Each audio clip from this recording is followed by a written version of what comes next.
over 200. What's next? Hopefully a win is next. That's all that matters. Just want to help the team any way you can, and overall just got to get that win. Another thing Coach talked about in his press conference was the speed and athleticism of the Minnesota defense. What have you seen from them on tape?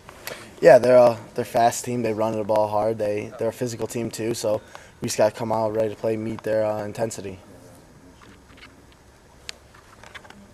Do you think that last week, how much better was your sort of sense, your, I guess, comfortability handling the ball, taking handoffs, patience kind of through the holes than it was even the first week? I know both games were obviously successful, but, it looked like you sort of had a comfort level last week that wasn't quite there the first week. Yeah, definitely a little more comfortable, a little more confident in my footwork and just reading it, just using my eyes a little better out there, following my lead blockers and following the offensive line's blocks, just a little better. Yeah, I definitely felt a little more confident. Teams that have 200-yard rushers are supposed to lose. How frustrating is that? Yeah, it's a tough loss. It hurt that day, but we've moved on from it, and now we got to get ready for Minnesota.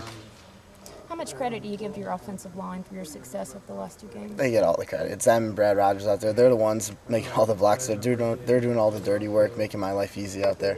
Have you noticed, over the last few weeks from practice into games, things like that, the hole's getting bigger, the block's getting harder? Are they improving from your point of view? Yeah, definitely. They're improving every day. The whole team is improving every day. We just got to improve a little bit faster now and just get everything working on all cylinders. What have you noticed specifically about offensive line improvement? Oh, they've been real physical, extra physical out there, just finishing every block out there, and especially on the backside of some of those cutbacks, that's all the backside there. Without that, then it's just a 2 or 3 yard gain instead of a big gain. Mark, you said that you kind of focused on improvement here. Where specifically do you think this offense needs to get better right now? Just consistency, definitely consistency. We have some great drives, but we also have drives that are 3 and out. We can't have those 3 and out drives. Puts the defense in a hole, and it's a team game. We gotta be working with the defense at all times. How hard is it to become consistent? We've seen quarters or halves where the offense looks really good or the team looks really good, and then other quarters where they just don't. How tough is that one little element of the game? Yeah, it's definitely a really tough part of it, but it's something you have to do. Every good team does it. You have to be consistent. It's just one of those things. What happened on the fumbled handoff exchange back in the first quarter? Yeah, that was not all me. I closed it. I closed the pocket too early. Yeah, it's a mistake that can't happen. Gave him 3 points there. It could be a difference in the game. Minnesota leads the country with 7 interceptions so far this season. Has anything in specific jumped out to you as far as their secondary? Well, I think they do a lot of good things with their coverage. They mix a lot of things up and make it look like one thing, and it's really not. But I think probably a lot of that has to do with they have a good defense. They get after the passer, and they got some guys that can really cover on the back end. How do you feel Marcus really, again, last week, he was fantastic. The O-line seems to be really improving. What do you think of that, just now 2 weeks with him getting a lot of carries? Yeah, I think obviously that's a huge positive for us, and I think we've done a really good job of handling the front 4 guys with our line and getting up on the second levels and giving Mark some space to run in, and he's going to break some tackles when you let him get going. How has that helped you and the receivers in the passing game? And well, I think CJ? Just that total balance has been a really positive for our offense. We want to be balanced. We need to be balanced. That's kind of how we're built. It's kind of how we're always been built, and we know how important that is to get a defense on their heels when you can run the ball. Coach said that consistency was the biggest thing the offense needed to improve on. What does that mean to you? Well, I think just we put together some drives where, you don't even have third downs, and then we get drives where we get a little behind the chains and get those 3rd and 11s and 3rd and 10. So I think just consistency on our every down basis of if we get into 3rd downs, keeping it 3rd and manageable instead of those 3rd and longs. That was, the 4th quarter before you converted a 4th down last week? Yeah, I think the 3rd down, yeah. That's just basically on the situations we're putting ourselves in, with those long yardages, and then executing once we get there. Thanks, James. I'm sure you've seen on film by now the 4th and 4 play where it looked like Cavante was pretty open for long gain, maybe a touchdown. Is that just a case of where you didn't see him, or was there something that was supposed to happen with a route? Well, no, it's a tough situation because it's a completely busted coverage. It's something you're not taught to ever see, and the only reason I saw it is because the guy was in my face. But it's one of those things where you wish you could capitalize, and due to the route scheme we had on, we really couldn't. when you saw? I mean, it'd be I'd love to say just flip it out there. Yeah. And in hindsight, it seems so easy, but it was a look we had practiced against all week and something we were really prepared for. And then, just basically they busted. Was it a pretty frustrating thing to see on the watching the first time? Oh yeah, absolutely. It's something that there's a guy wide open and we couldn't get to him. Rivalry game again this week. It's now been, I'm not sure how many in a row that you guys have dropped. What are you pushing towards your teammates or trying to get them focused on going into the Minnesota game? Well, obviously, I don't think we're going to have to talk a lot to get guys going for this game. This is a huge game for us, and a trophy game, a rivalry game against a team we haven't had success against the last 2 years. So I think we're all looking forward for the opportunity to play McKinnon. Talk about what do you see what their defense does. Their defense is quick. They're big up front. They float the ball really well. Number 95, he's a great player, but I think we just got to put things together and just run the ball. Talk about Weissman. Gaining over 200 yards. Just talk about blocking for him and had that accomplishment. He's a heck of a person. He's an outstanding football player. He runs the ball really hard.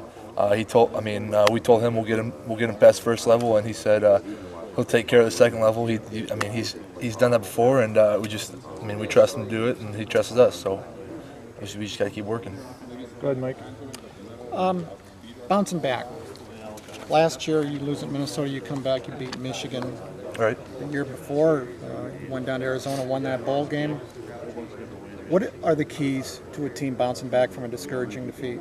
We just got to put that behind us. We got to improve from last week. We got to practice better this week. I thought we practiced all right, but we got a lot of things we can improve on. But just got to take care of little things and come out Saturday ready to play. Is it easier? I know easy is not the right word, but the players, are they able to move forward easier than maybe fans are? I think so. I think we know what we have to do better, and we just got to improve. We know that we can do it, and we just got to show it on Saturday. How good can this team be? We can be a great team. We're 2-2 right now, but we got the whole Big Ten conference in front of us right now. So anything's possible. What do you think are the biggest things holding you guys back right now? Just little things. We got to take care of the lineup front. Just everything, really catch the ball. We got to protect Vandenberg. We got to tackle better. So it's a whole team. It's a whole team effort, and we'll improve on that. Have you been pleased with the run blocking? It seems like there's been some huge holes for those guys to run. There's always things we can improve on. Mark ran for 217 yards, and we're just going to try to keep improving and get more than that this year. Going hard every single play in practice, and once you do that, good things that happen in the games, and they've been starting to flow for us. We just got to stay consistent. That's the biggest thing. Does it bother you when you get criticized on Facebook or when people are talking about the team around campus after a tough loss like that? Yeah, because this past game we lost obviously by a field goal, and if one thing would have went the other way, people would be patting you on your back. So we look at things like that, and we understand it's going to happen, win or lose. So if we win, we don't get too high. If we lose, we don't get too low, and we block out all the outside noise. What type of things have you heard from fans, and how drastic has been the change from a win from the week before and then following a loss?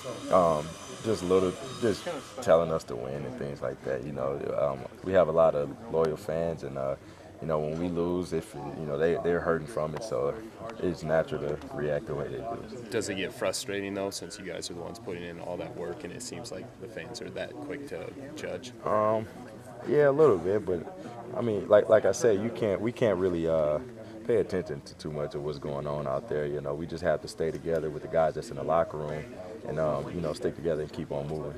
You guys really seem to be clicking on offense, at least in the passing game a little bit more. Is that due to the timing with Vandenberg, or you guys have the offense fully grasped now, or? That just starts with practicing well, first off, and paying attention to details, getting the depth of our routes and things like that. And at the end of the day, just making plays. But it starts in practice. If you make plays in practice, eventually they'll come in the game. What about the quarterback situation they've got going up there? It looks like Shortell's going to pass. What do you know about him, and how does it make him a different team? Yeah, I don't. As far as right now, I don't know much about that. So, I haven't researched much of that yet. So yeah. You talk about pass rush. I mean, that's starting to come up.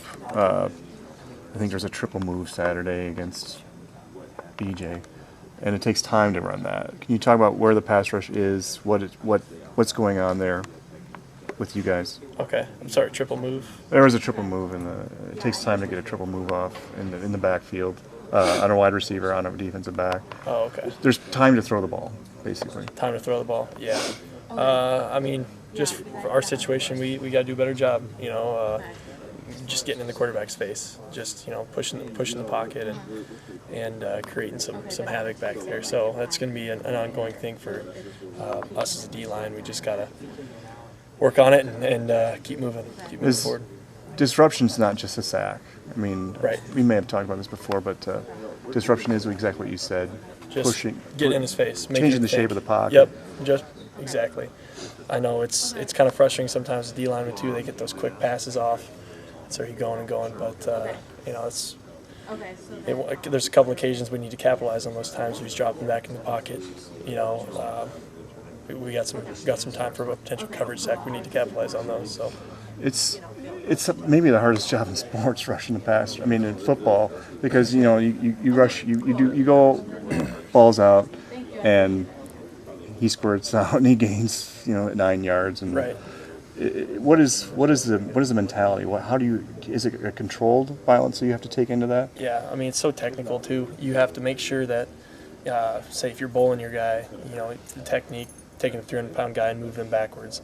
Meanwhile, you have to be looking at the quarterback, making sure he's not squirting out of the pocket. So it's just one of those things. Sometimes it's luck, and sometimes it's just everything coming together. Mm-hmm. And it's one of those things.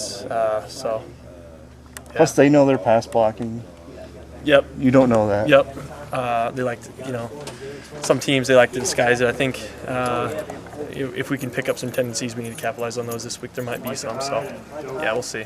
How much nastiness is going on out there? I mean, the fans do not see it, but eye gouging, grabbing, all the eye gouging, grabbing. Yeah.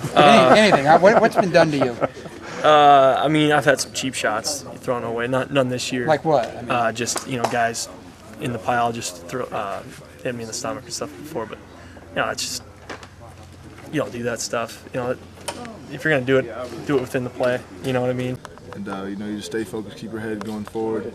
Don't look back. Don't look, it's the previous games, stuff like that. And, just stay confident. Empty trophy case. How big of a motivating factor is that for you guys? No, it's huge. Obviously, we lost our first one.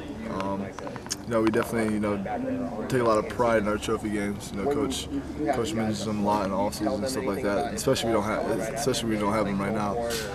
It's a big opportunity and to get it back and face another rival that we have. So, like I said, it's a big opportunity, and we're trying to get that trophy back.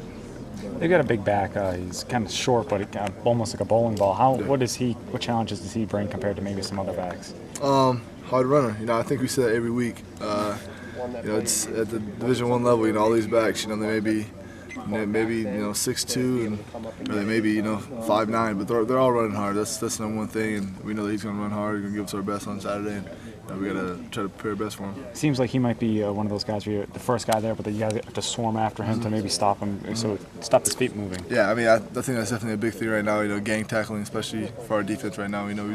We've definitely missed a couple tackles, in the previous week. So, I just think, coach has been stressing a lot. Tackle.